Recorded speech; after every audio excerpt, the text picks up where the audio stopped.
Aleksander Ogrodnik, bankier.pl. Dzień dobry Państwu. Dziś moim i Państwa gościem postać wyjątkowa, noblista, profesor Uniwersytetu Harvarda, Maskin. Dzień dobry Panie Profesorze, hello. Hello. After dzień dobry, I would maybe switch to the English, for sure. I already address you as a professor, but in these circumstances, in this very place today, I should rather call you a doctor, I would say. That seems appropriate given what just happened, yes. All right. When we based on your research, on what you are doing for such a long time, and after this work on the mechanism design, this theory, and after all these years, recent years, which is, how do you perceive this application, practical application of this method, let's say in auction design or maybe healthcare systems? And maybe the more important question is, which part gives you the most satisfaction? So there have been many applications of mechanism design, and in fact, I think one reason why it remains such an active field, it started more than 50 years ago and it's still going strong, is that new applications that we couldn't have imagined 50 years ago keep coming along. And so one application has been to auctions for radio spectrum. Another very interesting application was to Poland. So Poland in the early 1990s had to make a transition from a planned economy, a centrally planned economy, to a market economy. And one of the first steps in that process was to take assets which had been owned by the state and try to allocate them to private hands. And that was done through ideas from mechanism design. In fact, I think Poland was one of the most successful Eastern European countries to do that privatization. And I'd like to think that it's because they paid more attention to mechanism design than some other countries. Probably the biggest challenge the world faces these days as a planet is climate change. And that too is a mechanism design problem. The issue is, how do you get individual participants, in this case individual countries, who have their own objectives own interests and their own interests to promote the global goal of stopping climate change. After all, to do that is expensive for an individual country. It has to change its technology. It has to eliminate old factories. All of that is costly. So there's a mechanism design problem to be solved in getting countries to cooperate with one another through an international treaty. We don't have that treaty yet, but I have confidence that we will have it, and when we do, it will again be because of mechanism design, providing the intellectual ideas behind that treaty. So you ask what gives me the biggest satisfaction. Most satisfaction. I went into this field in the first place because of two things. First, as puzzles, as intellectual puzzles, mechanism design is wonderful. Anybody who likes to solve puzzles would be engaged by mechanism design. But the thing that really sold it to me is that these puzzles are not just for play. they actually make a difference in the world. And that the theory is still alive and still can be applied. Yes? Exactly. So that combination of practical relevance and intellectual challenge, I think, is the attractive thing to me about mechanism design. You already mentioned that the theory works pretty well in 90s in Poland during the transformation. Right now, after 3 decades after this transformation, Poland is changing, became one of the biggest economics in the world, 20 exactly, so G20, stronger and stronger and stronger. But the whole point is that Poland today, basically, and those success in the past, mainly based on the low-cost labor. Right. Yes, exactly, and the influence of the capital flew from the West. Do you see any, I would say, roadmap and maybe application of theory that can help Poland this transition? Because I would say that after these 3 decades, this low-cost labor has to be changed, and how to change Poland into innovative driven model. So I agree with you. I think Poland would benefit from changing, not suddenly, because sudden changes tend to be too disruptive, but gradually to a focus more on high skill labor rather than low skill labor. That's why we are in a university, right? Exactly. I think the key to doing that is education. Education provides the foundation for skilled labor, and this is where government can make an important contribution in 2 ways. First, funding top quality education, both at the secondary school level, but also at the university level. It's important that governments do this because individual students typically don't have the resources to acquire education themselves. The other thing that the government can get involved in is retraining. We live in a world where technology is changing very quickly, and a lot of jobs that have been around for a long time, particularly low-skill jobs, are going to be eliminated by AI. That doesn't mean that the people who had those jobs are going to be unemployed. It all depends on whether they can get suitable retraining.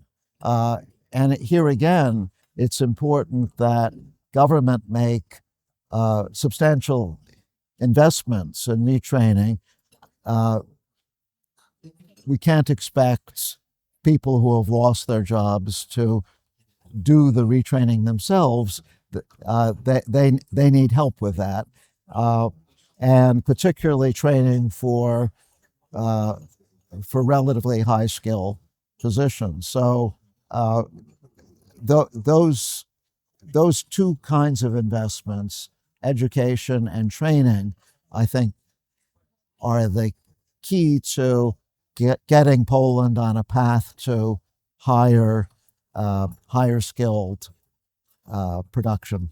You were faster than me because you already answered part of the question I was about to ask you, because you are frequently address social inequality and talking about the social overall. That's right. And I would like to ask you how we can wisely manage this current technological changing, I mean AI mostly, yes, to assure that the modern economics, let's say this Poland, what we are talking about in the next 3 decades, let's say, benefits more society than rather just select group of a people or maybe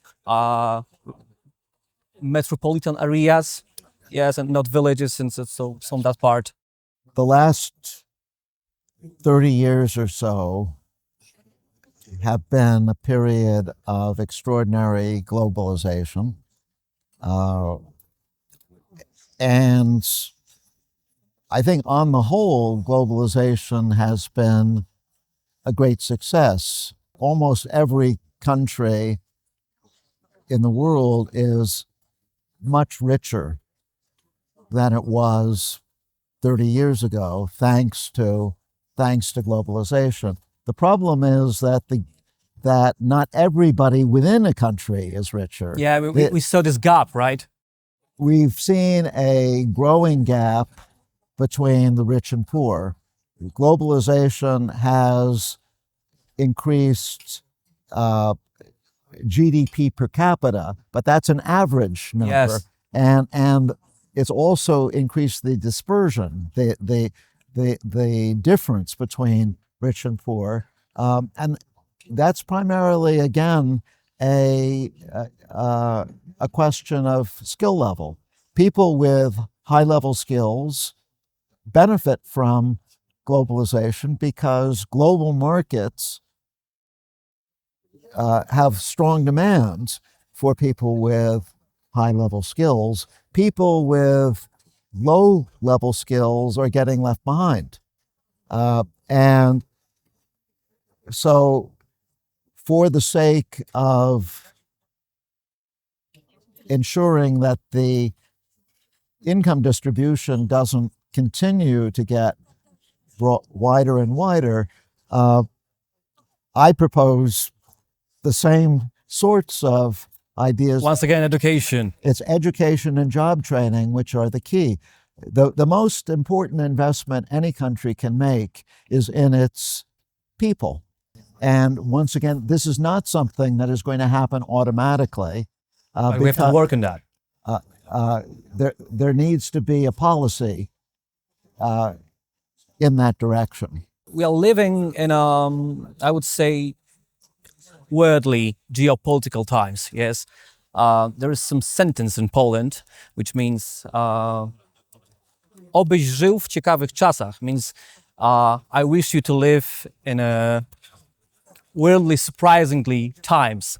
And you already mentioned at the beginning of our interview one example. So the problem with the climate change, yes. If you could point for us at least one or two institution, or maybe even whole global market that can be urgently need to be redesigned, not maybe changed, but some redesigned today. So Poland is part of Europe. Yes. One problem with the European Union is that unlike the United States, it doesn't play a major fiscal role. For countries in Europe which are part of the monetary union, Europe plays a monetary role, but unlike the U.S., whose member states are like little countries, but there's also a federal government on top of that, which provides federal benefits and also accumulates federal taxes. This doesn't happen in Europe, and that means that as a union, it's weaker than the United States. So one institution that I wish would be redesigned is the European Union, to make it more of a give it more of a federal structure like the U.S. It was like whole idea of the European Union, yeah, in the beginning. That was the idea, but it didn't quite work. At least not all of it worked. The monetary part worked, but not the fiscal part. Yeah, yeah. And in the perspective of the United States, you have the same language, yeah? And we are living in such a different situation, different nation, different groups, different perspectives. And so That's go on. true. Although I think English can be a lingua franca here. Of course. As long as as I'm well. Polish and we are speaking in English. Exactly. I wish I could speak in Polish as well as my Polish friends speak in English. But the ability to speak English at this point is limited to people who are very well educated. I think it would be of great value if this important skill is shared more widely. That's part of what I mean by education and skill training. Yeah, we have a connection, right? Yep. Yeah, it's education, and we are speaking in English. Right. So that's the point. We are using the globalization right now, right? Indeed. Indeed. Professor, at the end of our tremendous conversation, I would like to ask you a more private question. It was a few years ago, of course, when you win a Nobel Prize, but impact day to day, research perspective, and there was the status of Nobel Prize help you, or rather hinder your ability to focus on a pure academic? Yeah. And how did your life change after the Nobel Prize winning? Yeah. I would say on a day-to-day basis, it didn't change my life all that much, because the things I enjoyed doing before, I still enjoy doing, and I didn't need a prize in order to do them. My greatest professional pleasure comes from teaching and doing research, and that has carried on. I would say that for the first few years after the prize was more a hindrance than a help, because it took time away from these other things. But where the prize has made a difference, a positive difference, is that I now have a stronger, a more powerful broadcasting system. More people are likely to listen to what I have to say. I'm not sure that they should listen, but they do listen. I mean, the fact that you're interviewing me That's the point. today. So that I think can be of some value.